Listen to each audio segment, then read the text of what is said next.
네, 3교시 수업 시작하겠습니다. 2교시의 수업을 너무 길게 했네요. 설명할 내용이 좀 많아서 재배할 부분에 2교시 수업이 좀 길어졌습니다. 자, 우리 아까 필수 원소에 대해서 수업을 했습니다. 그러면 질소, 탄산수 했었고요. 탄산수는 엽록소의 구성 성분이고 강합성을 하는데 가장 필요한 유기물의 구성 재료다. 그리고 질소 보시면 그 질소, 인, 칼륨, 비료 구성의 3요소죠, 그죠? 그러면 질소는 우리 공기 중에는 질소가 굉장히 많습니다. 거의 79%가 질소예요. 79%가 질소고 산소는요. 산소는 21%. 그리고 이산화탄소는요. 0.03% 정도 있어요. 근데 이 공기 중의 질소를 식물이 단독으로 사용할 수는 없어요.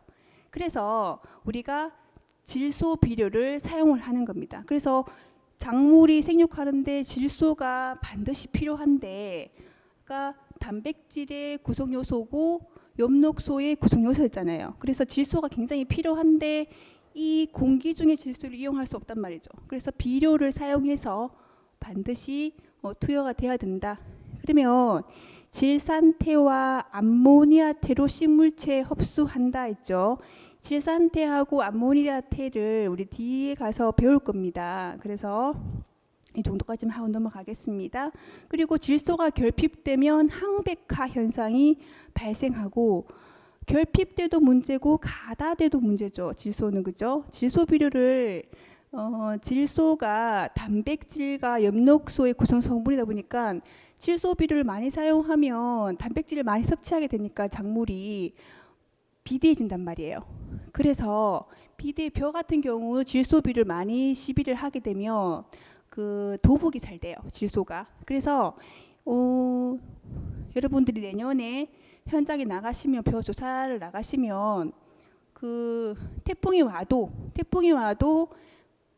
이게 도복이 안 된 벼들이 주변에 다 도복이 안 됐는데 그 논만 유독 도복이 됐다. 그러면 반드시 질소 비료가 가다된 경우가 대부분입니다. 그래서 질소 비료는 가다하면 어떻게 된다? 저항성이 저하된다. 돼 있죠, 그죠? 저온, 기계적 상해, 병해충에 대한 저항성이 저하된다. 꼭 필요한 필수 원소지만 결핍되거나 가다하면 뭐든지 문제다. 그리고 인 보시고 칼륨도 보시고요. 칼슘 있죠, 칼슘.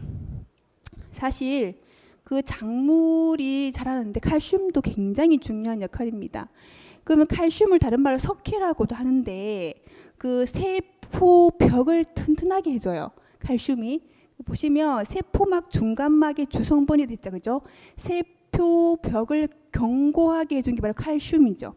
칼슘은 다 좋아요. 단백질 합성하고 물질 전류에 관여하고. 근데 체내에서 이동하기가 힘들다는 거 하나 단점이에요. 칼슘. 그래서 칼슘이 부족하면 사과에서는 뭐가 발생하냐면 고두병. 그리고 칼슘 부족하면 참외에서는 물찬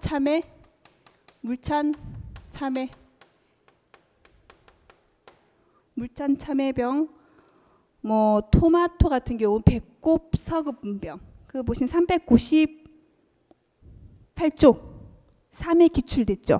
칼슘 결핍으로 나타나는 증상. 물찬 참외 증상이네요. 병이 아니고. 그리고 상추, 부추 이런 것들은 입금 마름병이 생기고, 수박, 고추, 토마토는 배꼽 서금 증병 증상이 나타난다.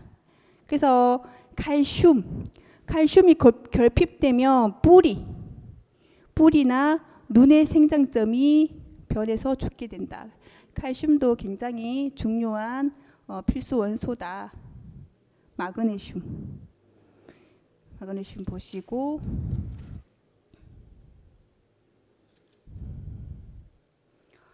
자 보시면요. 그래서 필수 원소의 그 질소인 칼륨, 칼슘, 마그네슘 이것도 내용들 한번 읽어 보시길 바라겠습니다.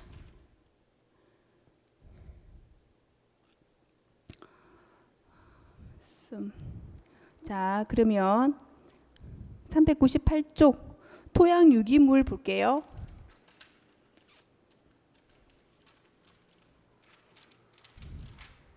토양 유기물.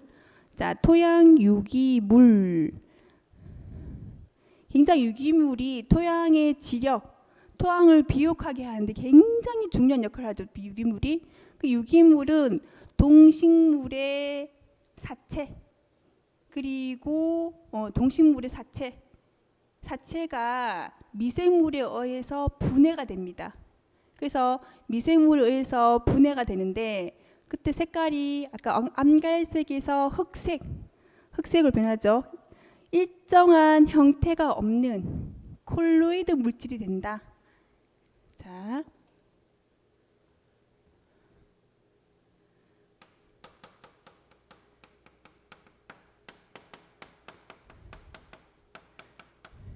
이 그 유기물이 분해가 되면 콜로이드 물질이 되는데 이걸 바로 뭐라고 하냐면 교질이라고도 하고 뭐라고 하면은 포화 교질이라고도 해요. 그냥 여기까지 교질까지만 알고 계시죠 뭐. 그죠? 이게 약간의 점성을 띱니다. 점성을 띠게 돼요. 콜로이드 물질이. 그래서 이걸 바로 뭐라고 하냐면 부식이라고도 표현을 하거든요. 그래서 이 콜로이드 물질이 양분을 흡착하는 기능도 가지고 있기 때문에 토양 유기물이 땅에 힘을 배양하는 데 굉장히 중요한 역할을 한다. 그래서 유기물이 분해돼서 만들어지는 게 뭐 부식물이라고도 하죠. 부식물. 그죠? 그 결국은 콜로이드 물질이 결국 부식이다. 자, 토양 유기물의 기능 볼게요. 암석을 분해 촉진한다. 이제 유기물이 분해될 때 유기산이 나와요. 유기산이 나오는데 이걸 암석을 어떻게 한다? 분해를 촉진한다. 그리고 양분을 공급한다. 양분. 그래서 유기물이 분해되면서 많은 다량 원소와 미량 원소를 공급한다. 유기물이 다 좋은 기능만 있죠 거의. 자, 대기 중에 이산화탄소를 공급한다. 유기물이 분해될 때 산소를 사용하죠. 산소를 사용하니까 당연히 이산화탄소를 내뿜게 됐죠. 산소를 호흡하고 이산화탄소를 내뿜단 말이에요. 그래서 이산화탄소를 공급하게 된다. 그리고 강합성 할 때 뭐가 필요하죠? 물, 이산화탄소, 그리고 빛이 필요하죠. 강합성 할 때 이산화탄소 강합성을 조장한다. 그리고 생장물질 생성, 그리고 유기물이 분해될 때 생장물질이 생성된다. 자, 입단의 형성, 입단 구조가 뭐였어? 입단 구조가 그 토양의 나달들이 어떻게 모여서 덩어리를 만드는 거죠, 그죠? 입단 구조. 그래서 유기물이 분해될 때 부식 콜로이드와 그 다음에 조대 유기물은 토양 입단을 형성한다. 토양의 물리성을 개선한다. 물리성이 뭐예요? 투수성, 통기성, 보비성, 보수성 이런 것들이 물리적인 성질이죠, 그죠?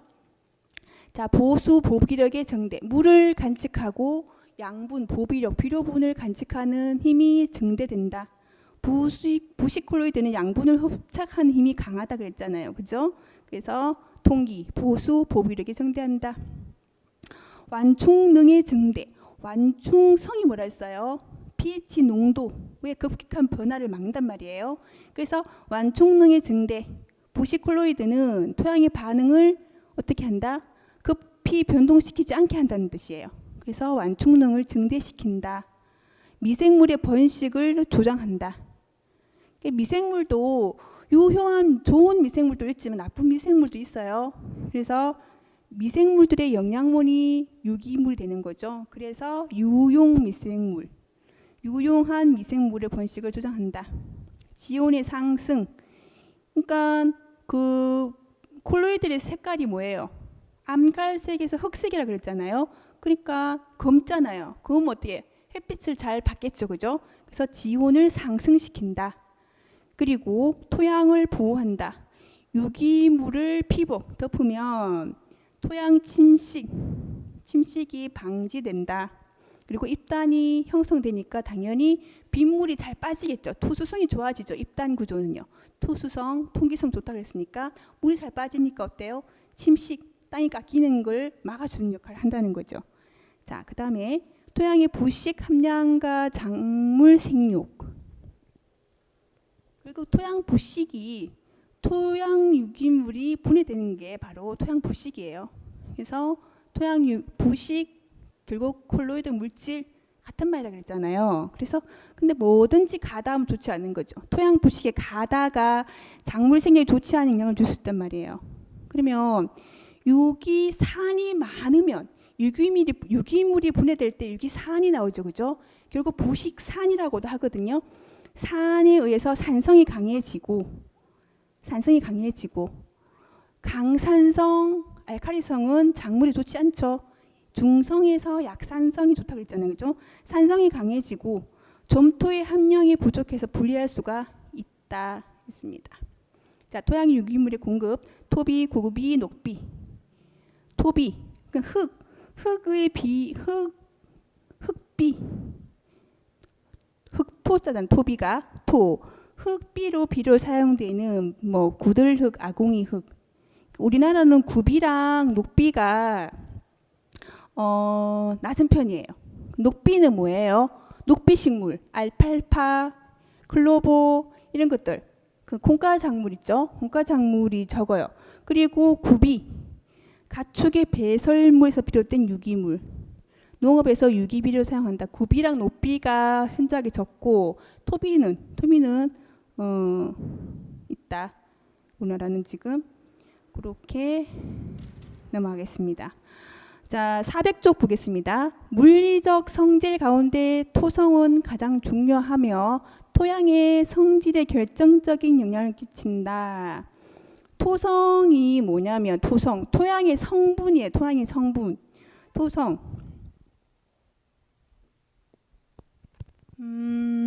보시면 모래, 미사, 점토 부분의 분포, 즉 상대적인 비율을 가리킨다 했죠, 그죠? 점토, 모래,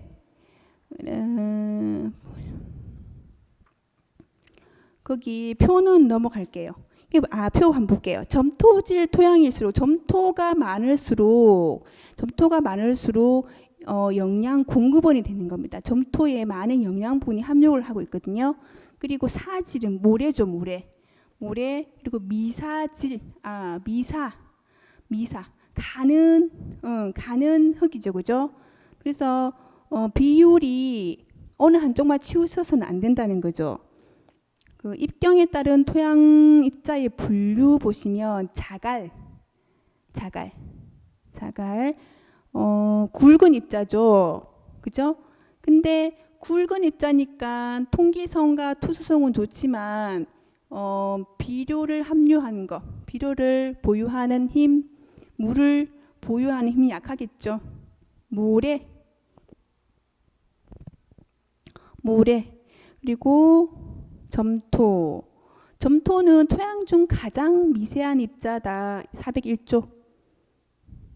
화학적 교절적 작용을 하고 물과 양분을 흡착하는 힘이 크고 투기, 투수를 저해한다. 그러니까 점토의 성분이 너무 강하면 공기가 잘 안 통하고 수분도 잘 안 통한다는 거죠. 그래서 투기, 투수를 저해한다는 거예요.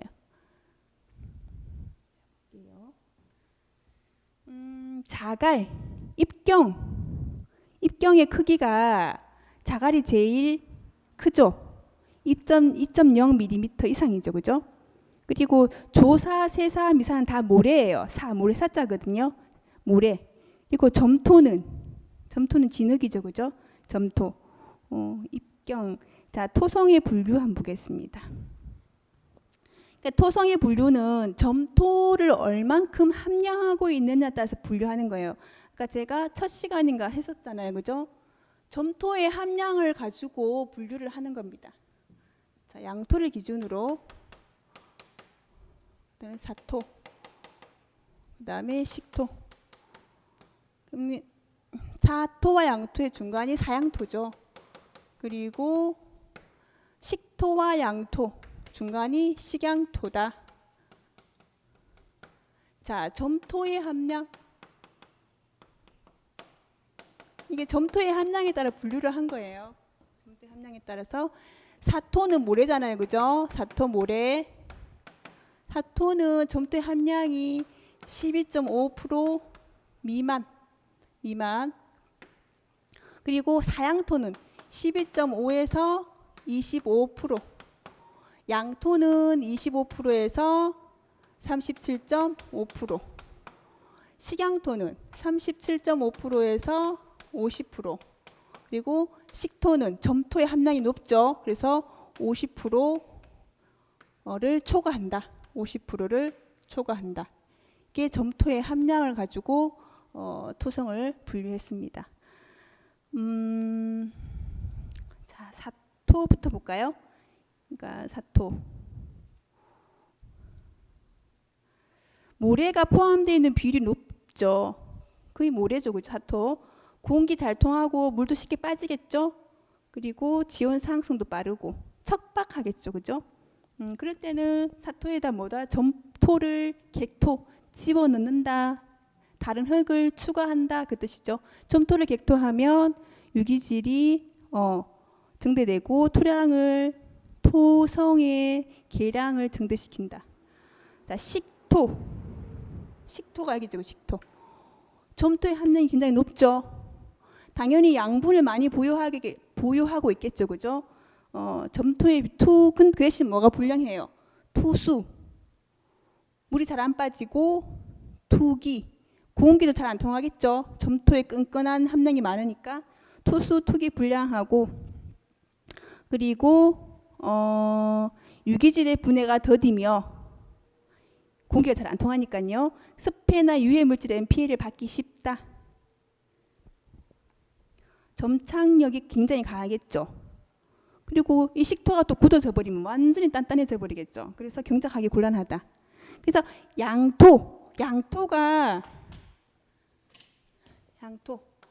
양토를 기준으로 해서 어때요? 사양토와 식양토까지. 양토는 모래, 미사, 점토 어디도 치우치지 않고 골고루 분포가 되어 있다는 거예요. 굵은 입자와 가는 입자 비율이 알맞게 들어있다는 거죠. 그래서 당연히 양분을 지는 힘이 좋겠죠. 그리고 사양토, 식양토, 사양토, 사토와 양토. 그러면 얘는 밭작물에 좀 유리하겠죠. 밭작물에. 그리고 식양토는 식토와 양토. 점토의 성분이 좀 많다. 얘는 농작물에 좀 작물에 유리한 식양토가 유리하겠다. 그래서 402쪽 자갈 있고요. 넘어가겠습니다. 그 다음에 403쪽 한번 볼게요. 403쪽 토양 구조 보겠습니다. 토양 구조. 그 토양을 구성하는 토양 입자들이 모여 있는 상태를 토양 구조로 하는데 뭐라고 돼 있어요? 작물의 생육과 관계가 가장 깊다. 그죠? 자, 보면 달립 구조.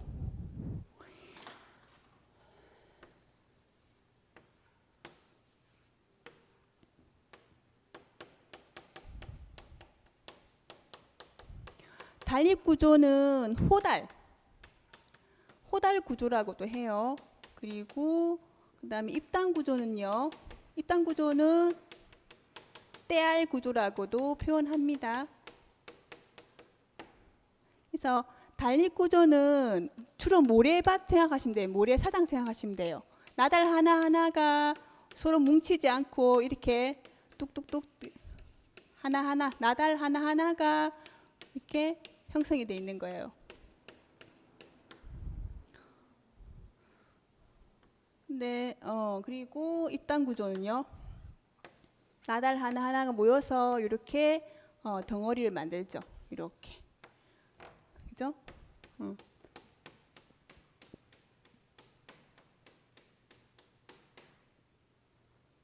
그러면 여기는 소공극. 그리고 여기 큰 공간 생기죠? 이게 대공극이 되겠죠. 그리고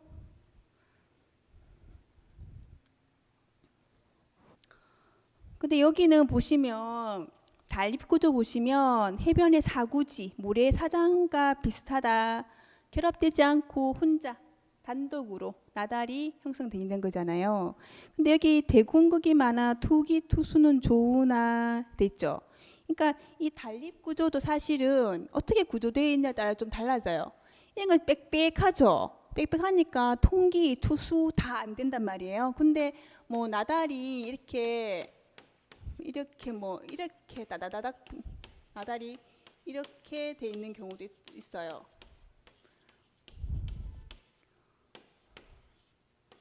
뭐 이렇게 되면 대공극이 많으니까 투수 물이 잘 빠지고 공기는 잘 통하겠죠. 모래사장을 생각하시면. 그래서 여기 보시면 투기 투수는 좋으나 수분이나 비료의 그 보유력은 약하다 돼 있잖아요. 그죠? 그 단립 구조는요. 입단 구조는요. 단이란 입자가 결합하고 2차적으로 결합하고 3차, 4차 일이 결합해서 뭘 이룬다? 하나의 입단을 구성한다. 당연히 유기물이 많고, 그죠? 유기물과 석회가 많은 표층토에서 많이 보는 데죠. 표층토, 즉 작토층. 표층토, 표토, 그리고 작토층. 뭐 이렇게 이런 층들에서 유기물과 석회가 많다 돼 있죠, 그죠? 대공극, 소공극 다 많은 거예요. 투기, 공기 잘 통하고 투수, 그리고 양분도 잘 가지고 있고. 그래서 작물 생육에 적당하다 돼 있죠, 그죠? 자, 토양 구조의 형성 404쪽 보겠습니다.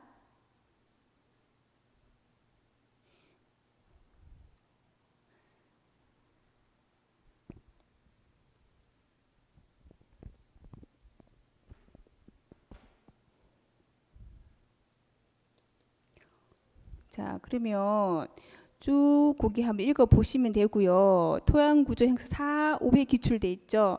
토양 입단을 형성한 요인과 파괴한 요인들이 있죠. 그 표로 돼 있죠, 지금. 자, 토양 입단의 형성 요인, 유기물의 사용. 그러니까 유기물이 분해될 때 미생물이 여기서 분해가 되잖아요. 분해되면 콜로이드 물질이 생성이 되죠. 그래서 이런 점질의 물질이 생성이 된단 말이에요. 그죠? 콜로이드 물질이 어때요? 결합을 시켜준다.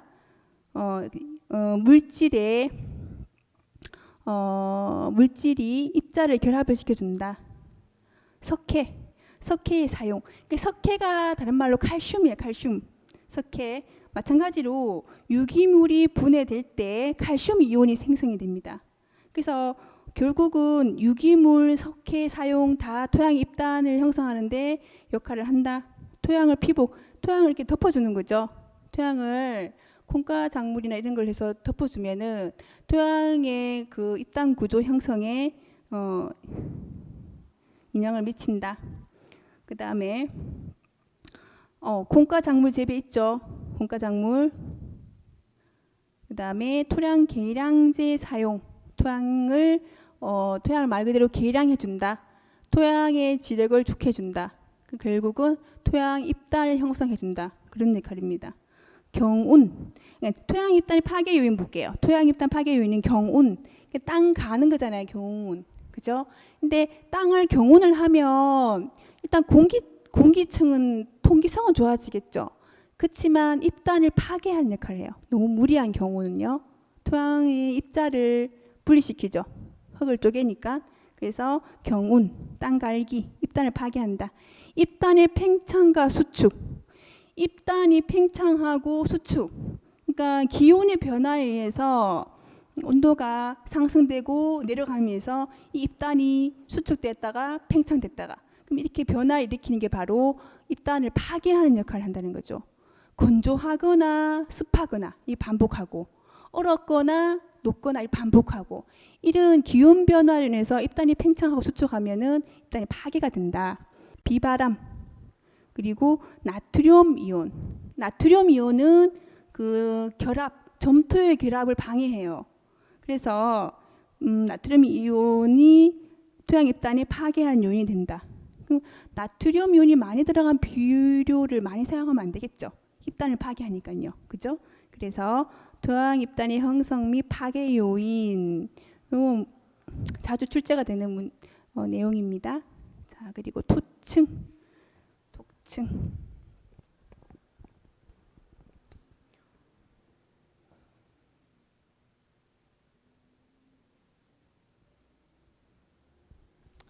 토층은 이렇게 토양의 층이 나 있는 걸 하죠.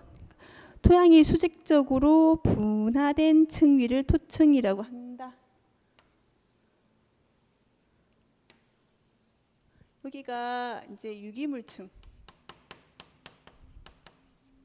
그리고 용탈층,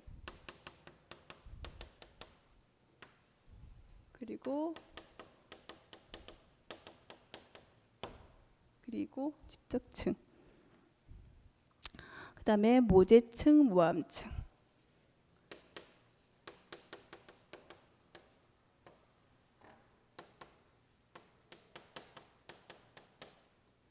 자, 유기물이 있고 이게 용탈층이 있고 집적층이 있고 근데 용탈층이 있죠. 탈, 벗어난다 이 뜻이에요.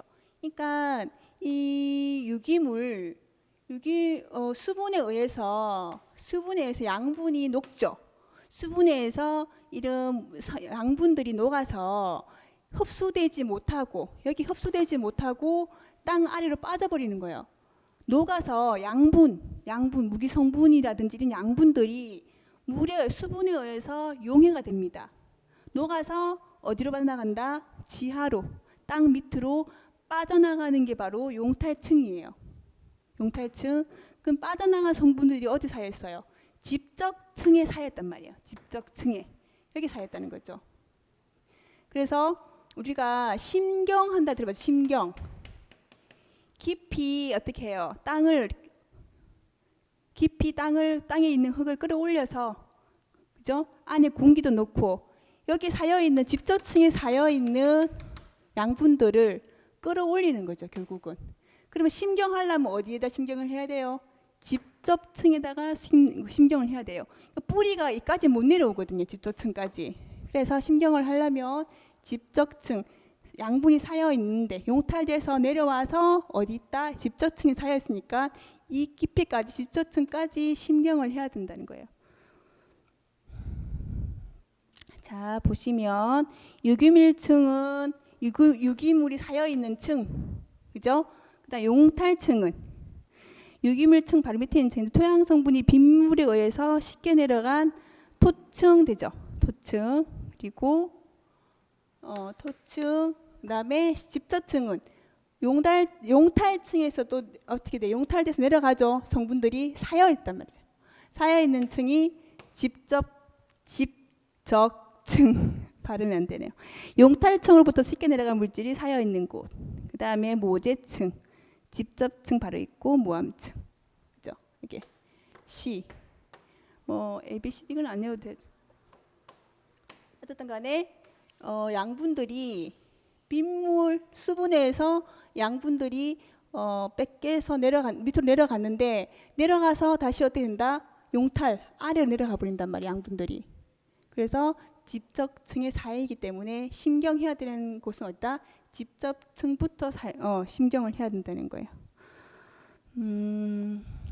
자, 보시면 그 다음에 논토양, 밭토양 보시면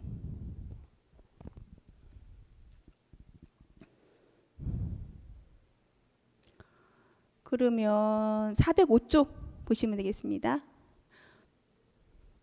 토층 분화 읽어볼게요. 논토양의 상층부는 미생물의 산소 소비보다 논물로부터 산소 공급이 이루어진다. 그리고 상층부층은 젓갈색을 띤 산화층이다. 그러니까 표토가 있대. 작토층, 작토층이라 했죠, 그죠? 작토층도 뭐가 있냐면 작토층도 두 개로 분류해야 되는데 이게 산화층이에요. 산화층 바로 밑에 있는 게 한원층이에요. 한원층.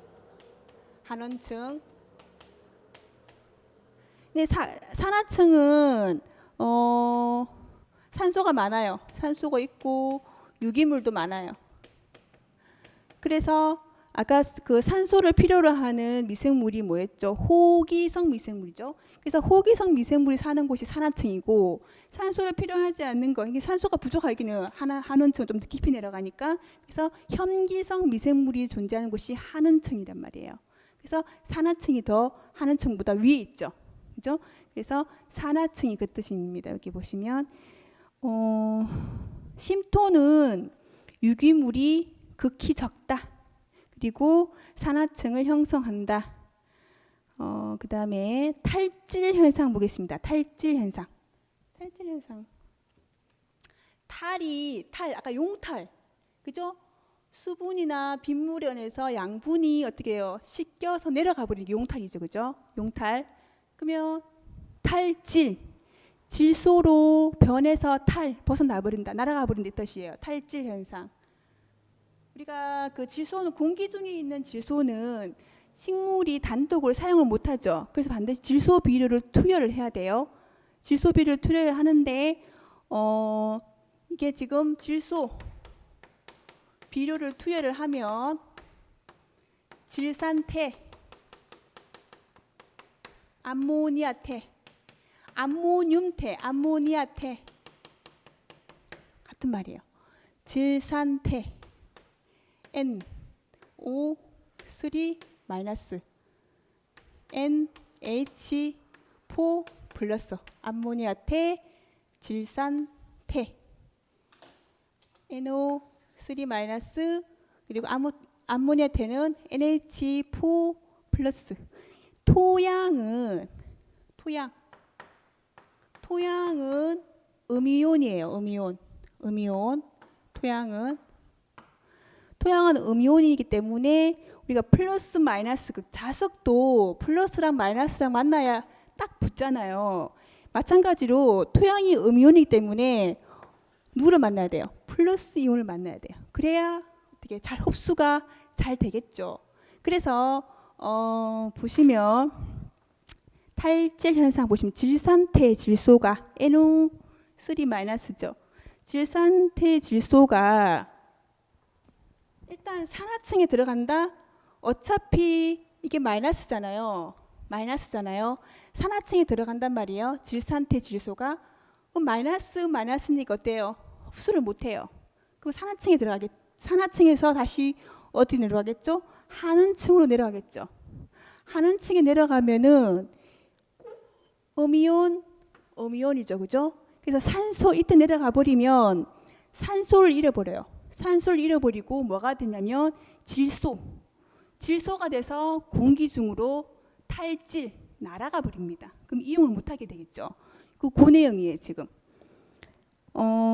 질산태 질소가 한원층에 들어가면 점차 한원되어 산화질소, 이산화질소, 질소가스를 생성하고 작물이 이용되지 못하고 공중으로 날아가 버린다. 이게 탈질 현상.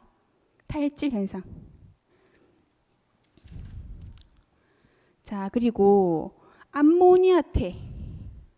근데 볼게요.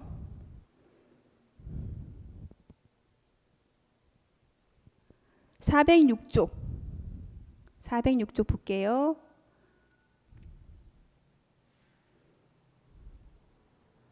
그래서 또 암모니아태도 마찬가지로 암모니아태 NH4 플러스 암모니아태도 산화층에 투여가 되잖아요. 산화층에 투여가 되면 뭘로 바뀌냐면 질산,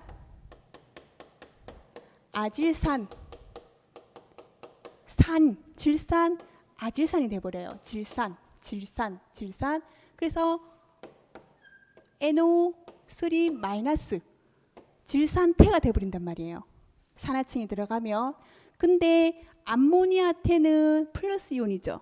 그래서 산화층에 투여하지 말고 어디로 넣는다?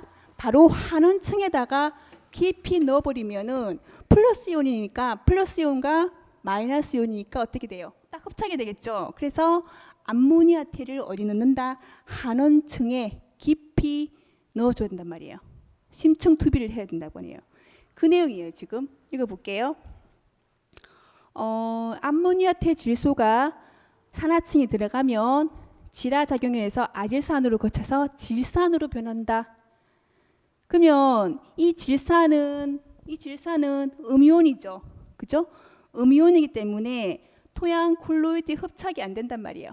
토양도 마이너스 이온이니까. 음이온이니까 흡착이 안 되고 결국 암모니아태는 뭐다? 플러스 이온이다. 양이온이다. 그래서 바로 어디 집어넣는다? 한온층에다가 바로 어떻게 시비를 해본다는 거예요. 암모니아는 플러스 양이온이어서 토양 콜로이드 잘 흡착이 되므로 암모니아태 질소를 어디 집어넣는다? 한온층에 넣어주면 바로 흡착이 돼버린다는 거예요.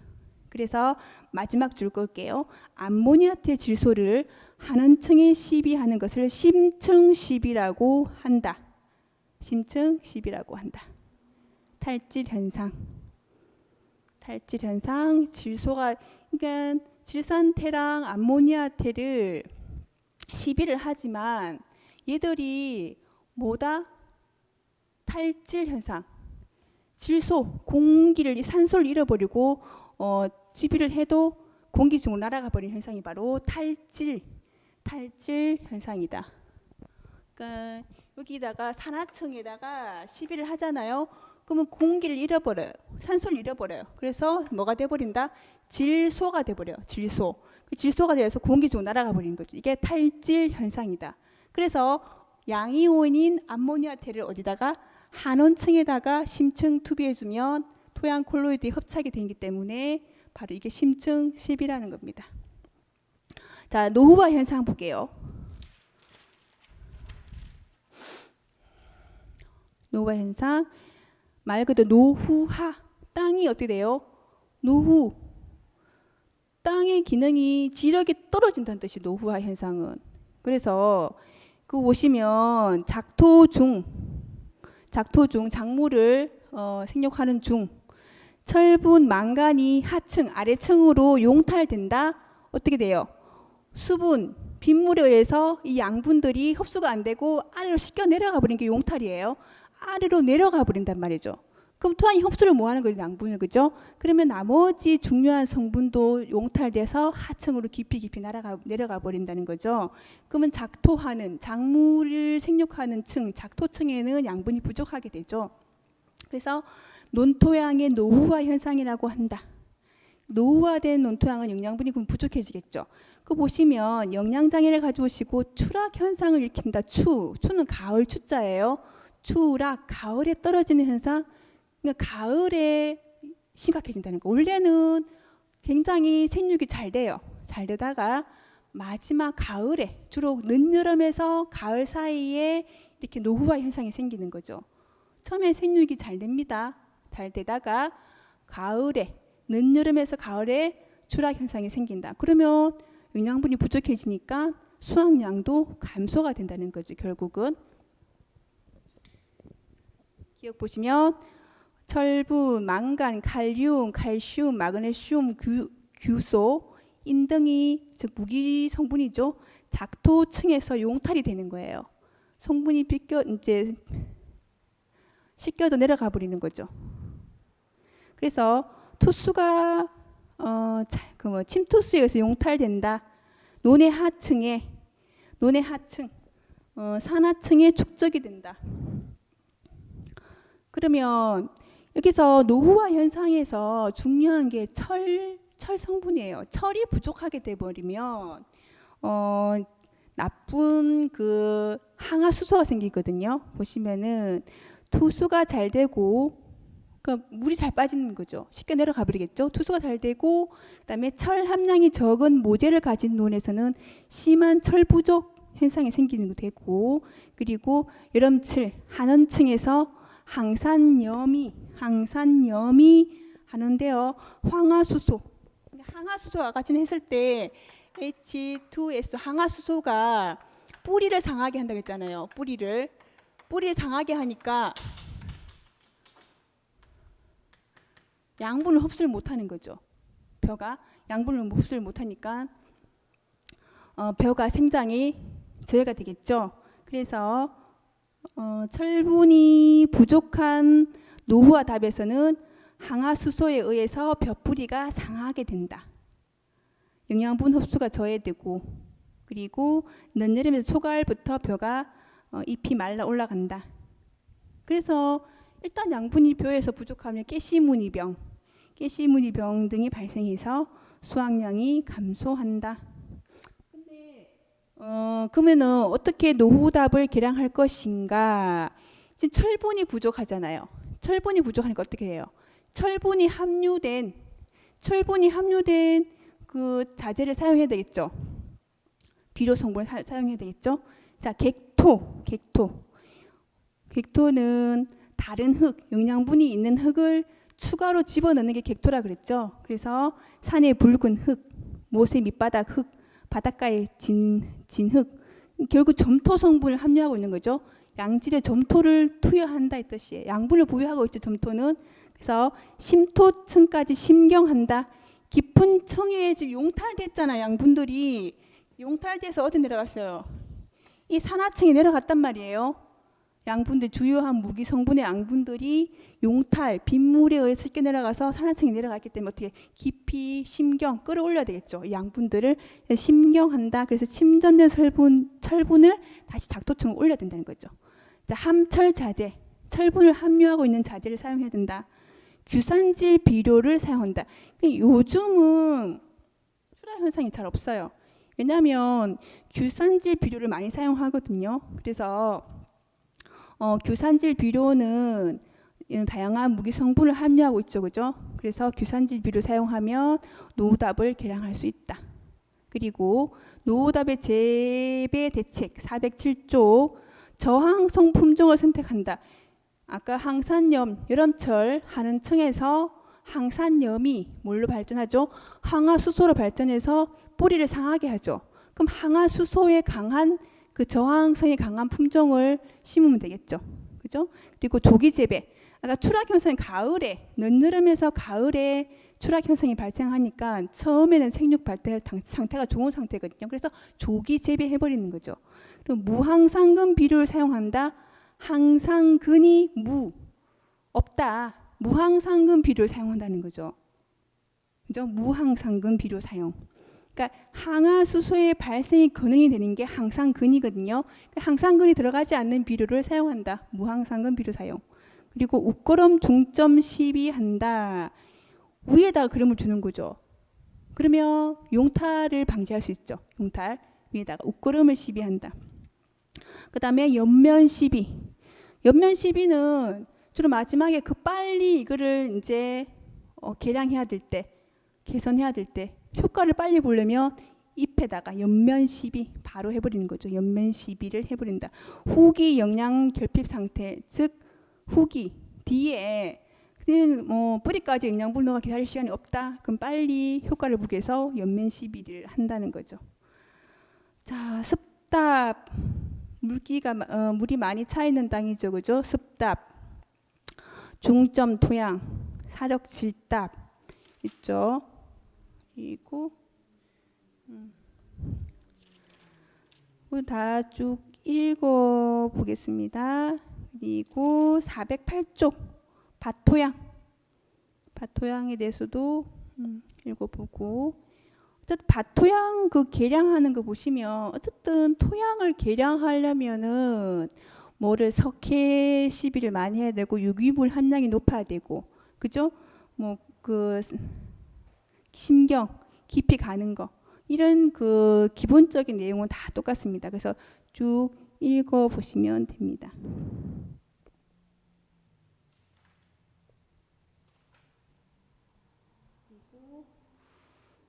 409쪽도 읽어보시면 되고요.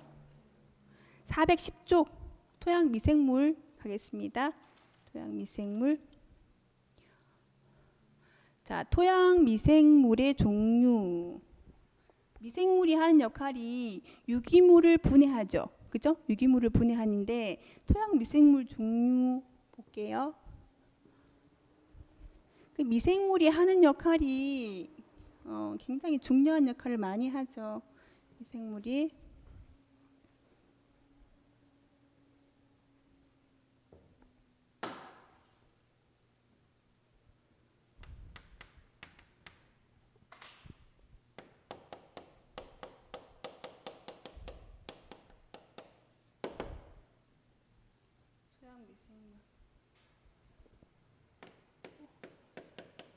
사상균,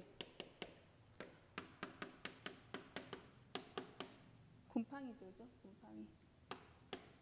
그 다음에 방사선균, 방사상균, 죄송합니다. 방사상균. 다른 말로 방선균이라고도 해요. 방선균, 그 다음에 세균, 그 다음에 조류 있죠, 조류. 이게 조류가 녹조류 같은 거 있잖아요. 녹조류에 들어있는 그런 미생물이 조류입니다. 그러면 녹조류에 들어있는 미생물들은 다 양분이 많잖아요. 그래서 좋은 성분들이 많아요. 근데 모든 토양 미생물이 다 좋은 건 아니고 안 좋은 영향을 미치는 유해 미생물도 있습니다. 그래서 미생물의 종류가 이렇게 있고, 흙냄새를 내게 하는, 흙냄새를 유발하는 게 바로 방사상균이에요. 그리고 이런 곰팡이들이 이런 미생물 종류 있다 정도만 알고 계시면 되고요. 그 다음에 411쪽 토양 미생물의 작용을 볼게요. 그래서 가장 중요한 역할이 뭡니까? 유기물을 분해하죠, 그죠? 미생물이 유기물을 분해해서 무기 성분을 바꿔주죠, 그죠? 무기화 작용을 하고 유리한 양분을 식물이 흡수할 수 있게끔 한다, 그죠? 그러니까 무기화 작용이 뭐라 됐어요? 결국은 미생물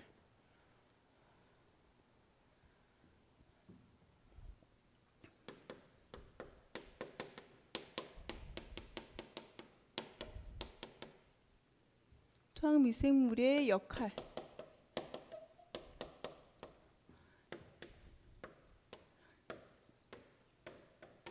책에 보시면 많은 역할들을 하죠. 유기물 분해해서 무기화 작용을 한다. 그래서 유리한 양분을 식물이 흡수할 수 있게끔 한다. 일단 형태를 가진 유기물이잖아요, 그죠? 유기태 질소 화합물을 무기태, 형태가 없는 상태로 변환하잖아요. 무기화 작용이 바로. 그래서 이게 바로 암모니아를 생성하는 그 암모니아 작용을 하는 게 바로 미생물의 역할이다. 그럼 중요한 역할이 뭐냐면 유기물 분해. 그래서 무기화 작용을 한다. 그래서 양분을 어떻게 발생하겠죠? 좋은 양분들을 발생을 시키죠, 그죠? 그리고 유리 질소를 고정한다.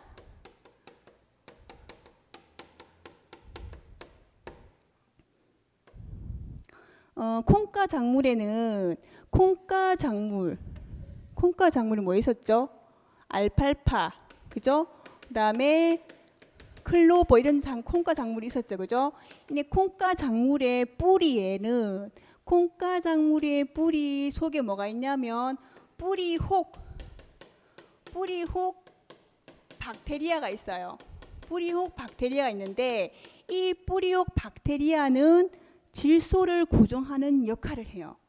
뿌리혹 박테리아가. 그래서 이제 콩가 작물은 질소 비료를 많이 시배하지 않아도 됩니다. 왜냐하면 이 콩가 작물의 뿌리에는 뿌리혹 박테리아라는 질소를 고정하는 박테리아가 있거든요. 미생물이 있거든요.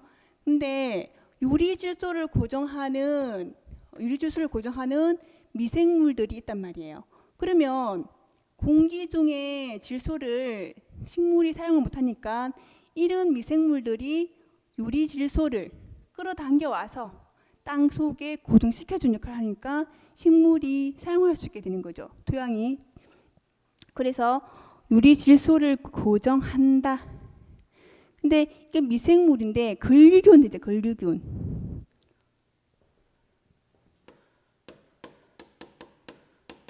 이런 균들이 바로 그 유리질소를 고정하는 미생물인데 근류균이 콩가 작물과 공생을 해요. 같이 함께 살아간다는 거죠. 공생을 하면서 유리질소를 고정을 시켜주는 역할을 하는 게 바로 토양 미생물의 역할이다. 보시면 영어로 아족토 박테리아하고 아토모나스 이는 호기 상태에서, 그리고 클로스트리움은 혐기 상태에서 단독으로 유리질소를 고정한다 되는데, 이것도 어쨌든 간에 이 유리질소를 고정하는 세균이 되겠죠. 그래서 유리질소를 고정하는 역할을 한다. 그 다음에 질산화 작용을 하여 밭작물에 이롭게 한다. 자, 질산화 작용.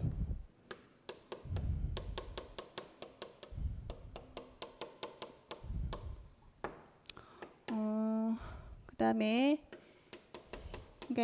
암모니아태에 질소 비료를 집어넣잖아요. 질소 비료를 암모니아태와 질산태 상태로 질소 비료를 시비하면 요거를 뭘 바꾸냐면은 분해를 해서 질산화를 시켜요. 질산화를 시켜서 요게 밭작물에 사용이 되도록 하는 역할이 바로 질산화 작용이 되는 겁니다. 그래서 밭작물에 유리하게 한다. 밭작물을 유리하게 한다. 그 다음에 뭐 있죠? 가용성 무기 성분을 동화시킨다. 그리고 점질 물질 나오죠, 그죠? 점질 물질 뭐죠? 콜로이드 물질이죠, 그죠? 그리고 토양 입단을 형성하고 미생물 간의 기량작용이 뭐냐면은 성격이 다른 두 미생물이 있어요. 그래서 성격이 상반되는 두 미생물이 서로 견제하는 거죠. 서로 힘을 누르게 하는 거죠. 그래서 힘이 어떻게 상쇄되는 거예요. 특정한 힘들이 상쇄돼서 유해 성분이 나오지 못하게 막는 역할을 하는 게 바로 기량작용입니다. 기량작용에 의해서 유해 작용을 경감한다. 상반되는 그런 성질을 가진 미생물이 서로 견제시키는 거죠. 힘을 누르게 되는 거죠. 그래서 유해 물질이 나오지 못하게 하는 역할, 기량작용을 한다. 그래서 유해 물질을 차단한다. 그리고 생장 촉진 물질 생성, 미생물이 생장 촉진 물질을 생성하고 미생물이 분해될 때 나오는 점질에 의해서 입당 구조를 형성하게 된다. 자, 그리고 쭉 보시면 근건을 형성하여 뿌리의 양분을 흡수 촉진시키고 뿌리의 키, 신장 생장을 너무 크게 하는 것을 억제하고 뿌리 효소 활성을 높인다. 돼 있죠, 그죠? 그리고 뭐 병원균의 침입을 막게 한다. 그러니까 작물 생육에 좋은 역할을 대부분 해요, 사실은. 토양 미생물이. 그렇지만 해로운 미생물도 있다 그랬죠, 그죠? 그러니까 병을 일으키는 미생물도 있단 말이에요. 그래서 해로운 미생물 작용 볼게요. 식물의 병을 일으킨다. 그리고 탈질세균이 있어요, 탈질세균. 그러니까 세균 중에서도 질소를 유리질소를 고정하는 세균이 있었잖아요. 근데 탈질화 현상, 탈질 현상이 뭐였어요? 이게 암모니아태하고 질산태가 어떻게 해요?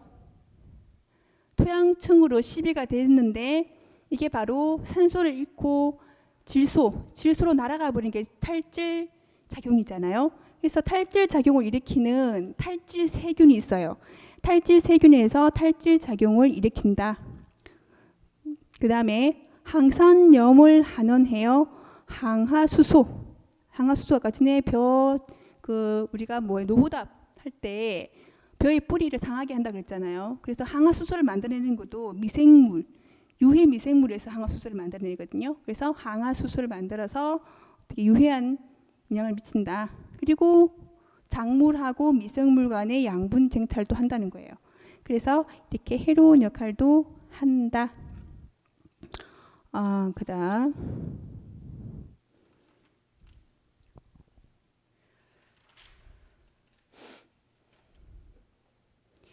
412조 보겠습니다. 412조. 자, 토양 반응 볼게요. 토양 반응.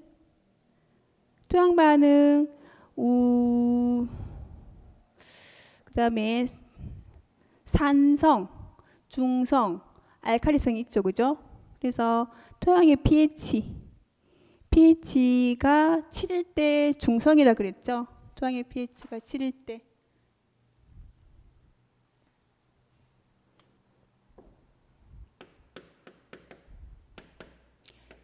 중성이고 14까지 있는데 증가되면 뭐죠?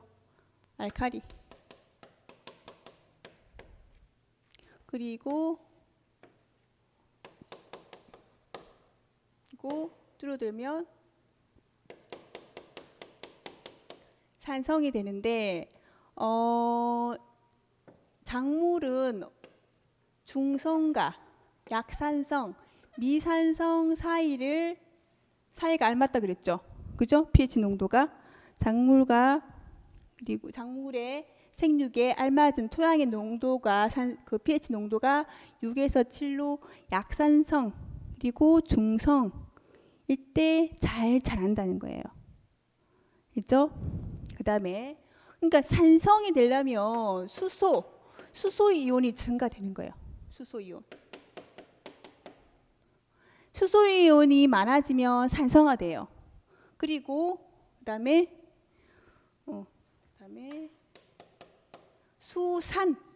수산이온 여기까지는 안 해도 되는데 수산이온이 많아지면 알칼리성이 돼요. 그래서 수소가 많아지면 토양이 산성화가 된다.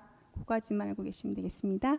그리고 토양 반응과 작물 생육 412조 전체적인 그 부분은 그림을 한번 볼게요. pH가 지금 7인 상태에서 뭐가 많아요? 식물의 그 양분, 이용할 수 있는 양분들이 많죠. 그죠? 그래서 표를 보시면 pH 7일 때 작물이 이용할 수 있는 양분들이 주로 분포가 되어 있다는 거예요. 그리고 그 토양 유기물을 분해하거나 공중지수를 고정하는데 대다수의 박테리아가 어디에 있다? 중성 부근에 있단 말이에요.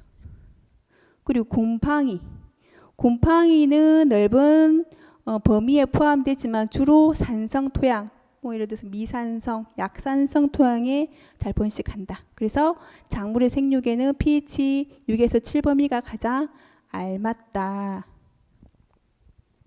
산성 토양 볼게요. 412조 아래쪽에 토양이 산성이 돼버리면 어떻게 돼요? 토양 생물의 생활 환경 각종 양분의 유효성, 질산화 작용, 그리고 유해하게 작용하는 알루미늄 이온입니다. 알루미늄 이온이 나타난다. 그러니까 토양이 산성화된다는 게 결국은 수소 이온이 많아진다는 뜻이거든요. 수소 이온의 농도가 높아지는 것이기 때문에 상대적으로 알칼리성 이온이 줄어든다는 뜻이죠. 자, 413조 보겠습니다. 토양 산성화의 원인. 산성 비료를 많이 사용하면 산성화가 되겠죠. 그죠? 염화 칼륨, 항상 칼륨 이런 것들이 있어요. 그리고 산성 물질이 유입되고 빗물에 의해서 염기가 용탈된다. 씻겨 내려가 버린다는 거예요. 산과 염기할 때 염기가 용탈돼 버린다는 거예요. 그 무기산의 해리한 수소 이온이 방출되고 그리고 또 유기물 분해할 때 유기산이 나온다 그랬죠. 그죠? 유기산 나올 때도 수소 이온이 나온단 말이에요. 수소 이온이 방출. 그리고 토양 중에 탄산가스, 유기산 가스가 증가하기 때문에 산성화가 된단 말이에요. 다 산이 나오죠. 산, 유기산, 그죠?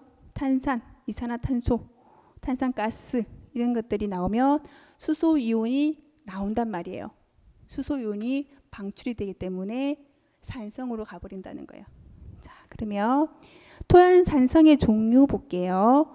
활산성, 산성이 활발하게 지내고 활발하게 지금 진행되고 있는 상황.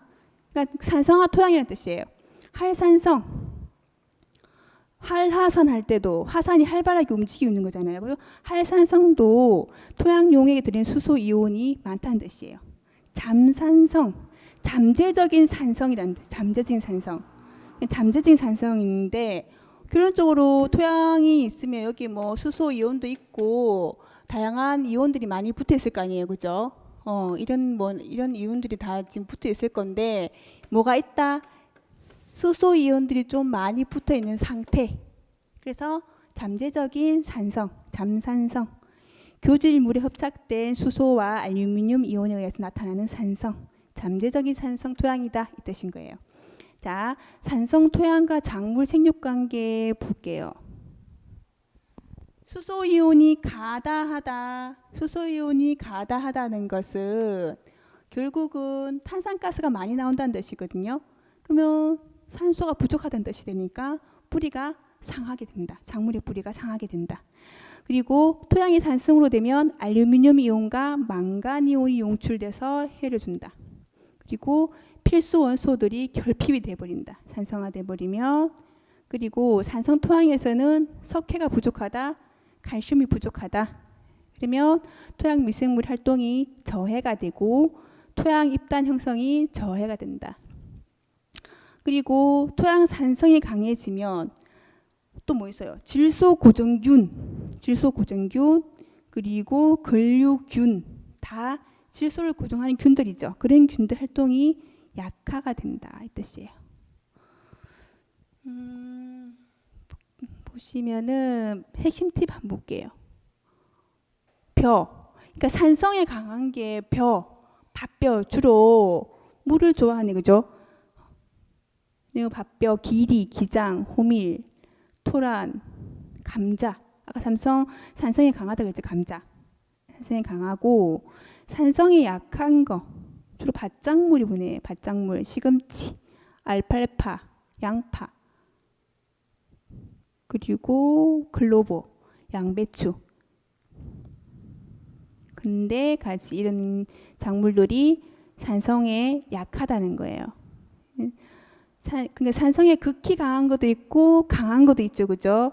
그리고 밑에 보시면 약한 것도 있고 극히 약한 거. 결국은 약하다는 뜻이죠. 약한 거나 가장 강한 것이나 산성에 약하다. 이게 기출이 됐네, 그죠? 기출이 됐고 414조. 그러면 산성 토양을 어떻게 개량할 것인가? 산성 토양을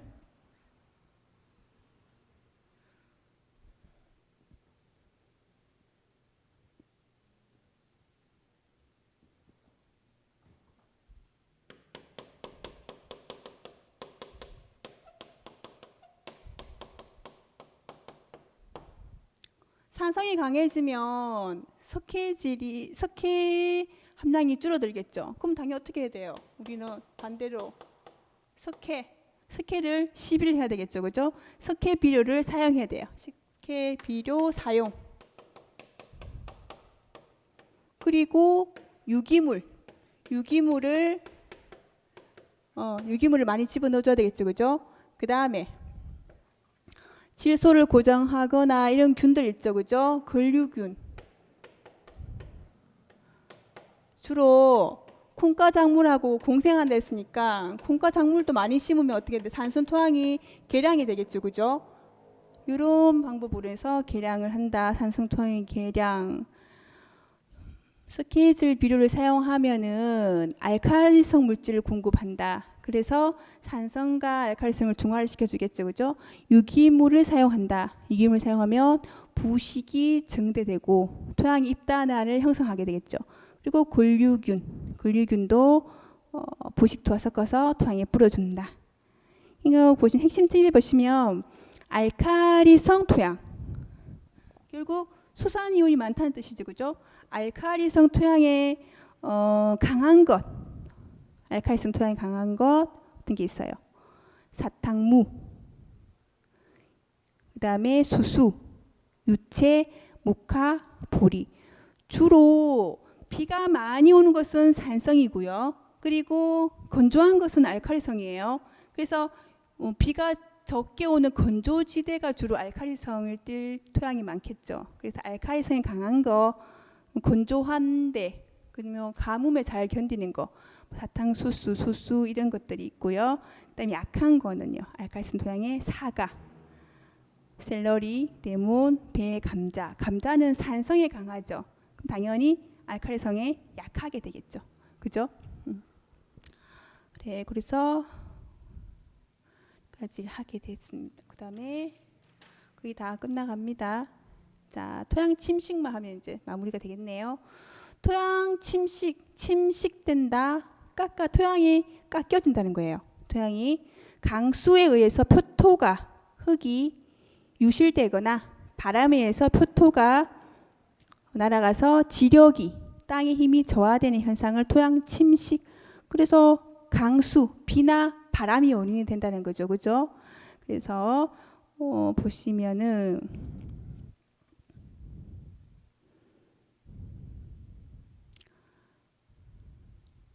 수식에 관여한 요인, 강우. 비가 당연히 강한 비가 많이 오면 침식이 되겠죠. 그죠? 그 다음에 토양의 성질. 토양 주로 빗물이 잘 침투해버리는 토양은 침식이 적겠죠. 그죠? 그리고 입단이 잘 형성돼 있고 토수성이 높은 물이 잘 빠지는 토양은 침식이 적겠죠. 그리고 사토, 모래흙은 분산되기가 쉽고 식토, 점질, 찰흙, 진흙 이런 식토는 빗물을 흡수하는 기능이 적단 말이죠. 그래서 침식되기 쉽다. 그래서 사양토, 식양토, 양토가 알맞다는 거예요. 자, 자갈은 빗물 타격에 잘 견디겠죠. 그래서 자갈은 토양 침투를 조장해서 침식을 적게 한다. 자갈은. 자, 그러면 지형 볼게요. 지형은 경사가 급하면, 경사가 막 이렇게 급하면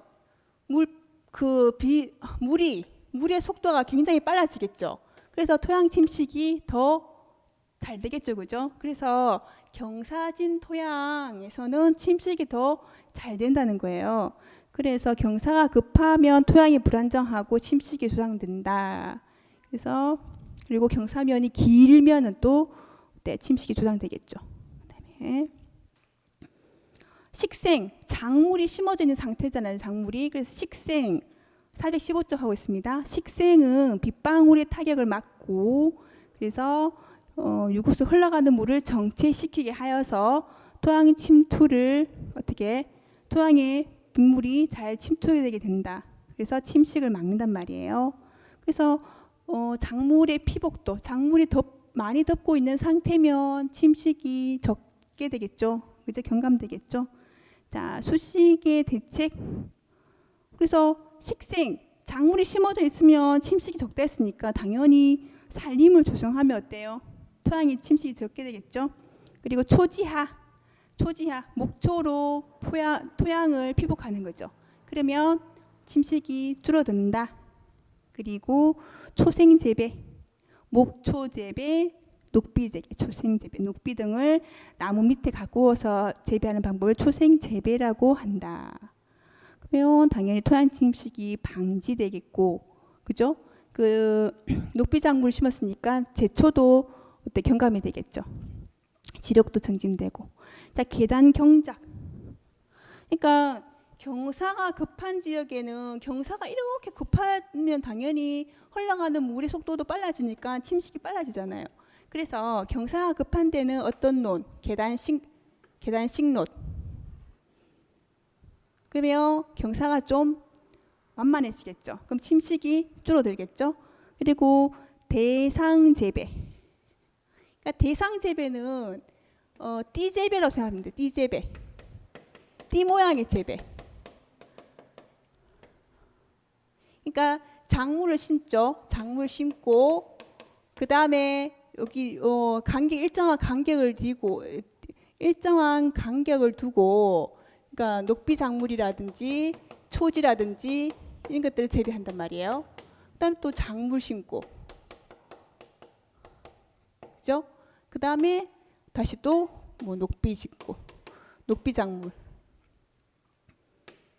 콩가 작물 이런 것들 있죠. 콩가 작물 이런 것도 심으면 어때요? 여기서 빗물이 정지가 되겠죠. 빗물이 정지가 되겠죠. 흘러가는 물이. 그 다음에 등고선 재배 있죠. 등고선 재배. 등고선 모양이 있잖아요. 등고선. 등고선 모양으로 작물을 재배하고 일항을 등고선 모양을 따라서 일항을 만드는 거예요. 일항.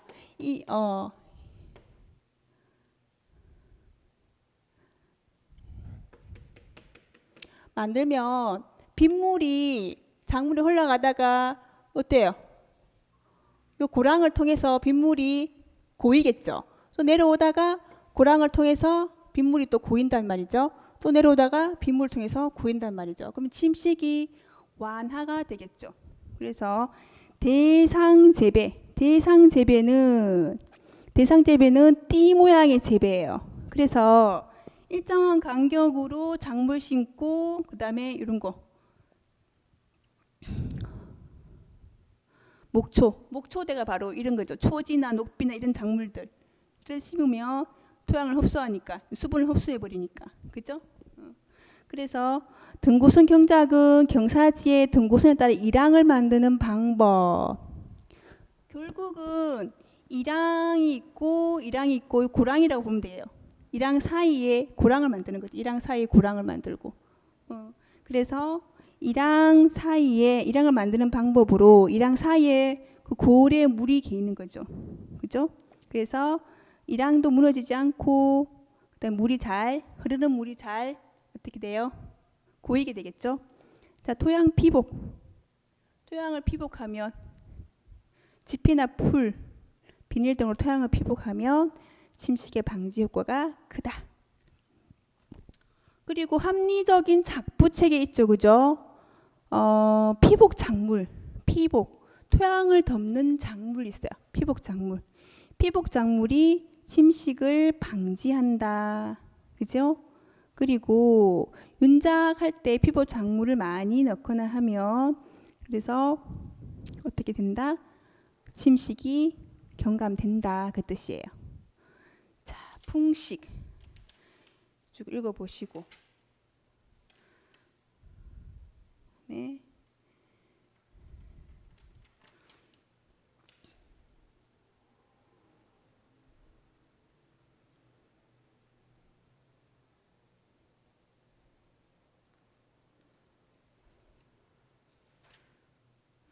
어떻게? 잠시만요.